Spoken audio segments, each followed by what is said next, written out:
SLBC టన్నెల్లో సహాయక చర్యలు కొనసాగుతున్నాయి. 8 మంది కార్మికులు విగత జీవులుగా మారినట్లు అంచనా వేస్తున్నారు అధికారులు.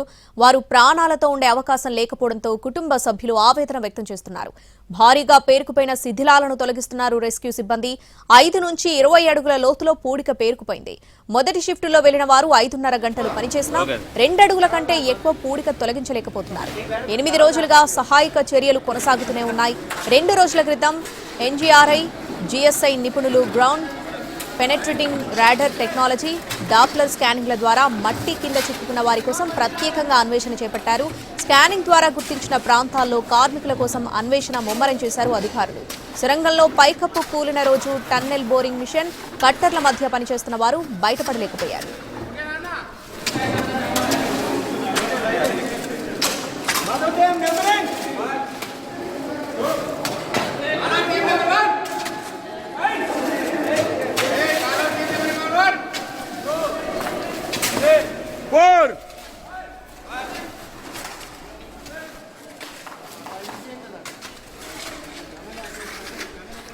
ఎస్ఎల్బీసీ టన్నెల్లో సహాయక చర్యలు కొనసాగుతున్నాయి. భారీగా పేరుకుపోయిన మట్టి బురద తొలగిస్తున్నారు రెస్క్యూ సిబ్బంది. 5 నుంచి 20 అడుగుల లోతులో పూడిక పేరుకుపోయింది.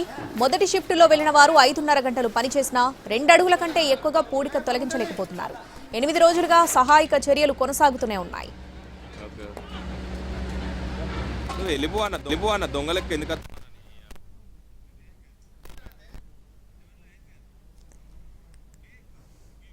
ఎస్ఎల్బీసీ టన్నెల్లో ప్రస్తుతం సహాయక చర్యలు కొనసాగుతున్నాయి. ఘటనా స్థలం నుంచి పూర్తి అప్డేట్స్ అందించడానికి మా ప్రతినిధి రవి సిద్ధంగా ఉన్నారు. రవి, రెస్క్యూ ఎంతవరకు వచ్చింది?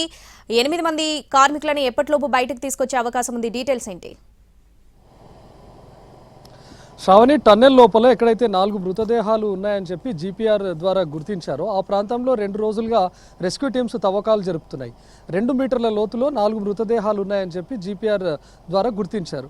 ఆ ప్రాంతంలో తవ్వకాలు జరుపుతున్నటువంటి టైంలో ఇప్పటివరకు రెస్క్యూ టీమ్స్ ఈ 2 రోజుల్లో కేవలం 1/2 మీటర్ నుంచి మీటర్ వరకు మాత్రమే తవ్వగలిగినట్లుగా చెప్తున్నారు.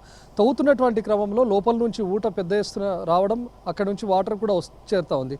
తవ్వినటువంటి మట్టికి ఆ వాటర్ యాడ్ అయిపోయి మొత్తం బురదగా మారిపోతుంది. దానికి తోడు టన్నెల్లో ఇప్పటికే ప్రవహిస్తున్నటువంటి వాటర్ అంతా ఆ చోట చేరిపోతుందని చెప్తున్నారు. అంటే తీవ్ర ఆటంకాలు ఎదురవుతున్నాయి. కేవలం 2 మీటర్ల లోతు అయినప్పటికీ కూడా వీళ్ళు తీవ్రంగా శ్రమించాల్సి వస్తుంది. 2 రోజుల నుంచి వాళ్ళు కష్టపడితే కేవలం ఇప్పటి వరకు 1 మీటర్ వరకు మాత్రమే తవ్వగలిగామని చెప్తున్నారు. సో మిగతా 2 మీటర్ల లోతులో ఉన్నటువంటి 4 మృతదేహాలను కూడా స్కానర్స్, అదేవిధంగా ఎక్స్రే మిషన్స్ ద్వారా చూస్తే లోపల స్కిన్ పూర్తిగా డ్యామేజ్ అయిపోయి కేవలం ఎముకలు మాత్రమే మిగిలినట్లుగా కూడా గుర్తించారు. సో వాటిని తీసేటటువంటి క్రమంలో కూడా పూర్తిగా ఇబ్బంది తలెత్తే అవకాశం ఉంటుంది. ఈరోజు సాయంత్రం వరకు పూర్తి చేస్తామని చెప్పారు. కానీ ప్రస్తుతం ఉన్నటువంటి పరిస్థితుల్లో ఇప్పుడే కొద్దిసేపటి క్రితం ఎప్పుడైతే మార్నింగ్ 4 o'clock లోపలికి వెళ్ళిందో రెస్క్యూ టీమ్, ఒక అరగంట క్రితం వాళ్ళు బయటకు వచ్చారు. వాళ్ళు చెప్తున్నటువంటి ఇన్ఫర్మేషన్ ప్రకారం మేము లోపల ఎంత శ్రమిస్తున్నా కూడా అక్కడ చేరుతున్నటువంటి వరద, అదేవిధంగా బురద కారణంగా మేము తవ్వలేకపోతున్నాం. అక్కడ ఆ 2 మీటర్ల లోతు తవ్వాలంటే మరికొంత సమయం పట్టే అవకాశం ఉందని చెప్తున్నారు. సో ఈరోజు రాత్రి వరకు వాళ్ళు చూస్తే ఒకవేళ ఆ 2 మీటర్ల ప్రాంతాన్ని కనుక తవ్వుతే ఆ 4 మృతదేహాలు బయటకు తీసే అవకాశం ఉంటుంది. ఇక మిగతా 4 మృతదేహాలు టీఎంబీ మిషన్ ముందు వైపు 2, టీఎంబీ మిషన్ కింద 2 ఉన్నట్లుగా గుర్తించారు. అవి కూడా 7 మీటర్ల లోతున్నాయని చెప్తున్నారు.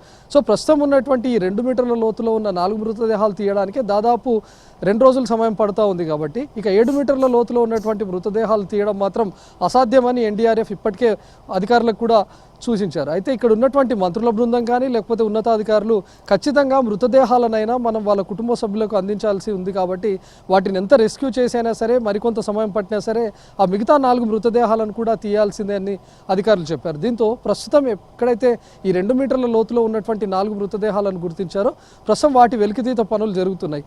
ఈరోజు రాత్రి వరకు అవి బయటకు తీస్తారా అనే క్లారిటీ కూడా అటు రెస్క్యూ టీమ్స్కి లేదు. ఎందుకంటే తీవ్ర ఆటంకాల మధ్య, ప్రతికూల పరిస్థితుల మధ్య పనిచేస్తూ ఉన్నారు.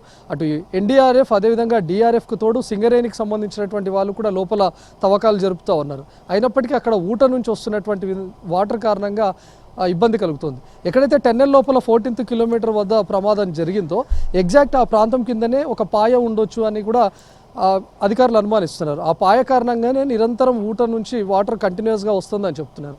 ప్రమాదం జరిగిన మరుసటి రోజు నుంచి లోపల వస్తున్నటువంటి వాటర్ను తరలించడానికి 2 బాహుబలి మోటార్లు కూడా పెట్టారు.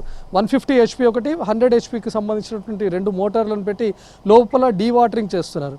దాదాపు 6 రోజులుగా డీవాటరింగ్ చేస్తున్నా సరే టన్నెల్ లోపల ఇంకా నీటి ఉధృతి కొనసాగుతూనే ఉంది. సో ప్రస్తుతం అక్కడ వాటర్ను ఆపలేక లేకపోతే అక్కడ ఉన్నటువంటి బురదను తరలించే ప్రయత్నం చేసినా కూడా విఫలమవుతున్నటువంటి కారణంతోనే ఇప్పుడు ఆ మృతదేహాలు ఎక్కడున్నాయో గుర్తించినా కూడా వాటిని వెలికి తీయడం అత్యంత కష్టతరంగా మారిపోతుంది. అయితే నిన్న మంత్రి జూపల్లి చెప్పారు, ఎట్టి పరిస్థితుల్లో అయినా అదనంగా రెస్క్యూ బలగాలను లోపలికి పంపించైనా సరే ఈరోజు సాయంత్రం లేదా రాత్రి వరకు ఆ 4 మృతదేహాలను వెలికి తీస్తామని చెప్పారు. సో ఇప్పటికీ ఇక్కడికి చేరుకున్నటువంటి మృతదేహాల కుటుంబ సభ్యులంతా కూడా ఇక్కడికి చేరుకున్నారు. కానీ బయటకు తీసిన తర్వాత ఆ 4 మృతదేహాలు ఎవరిది అని కనిపెట్టడం కూడా మరింత కష్టతరంగా మారే అవకాశం ఉంది శ్రావణి.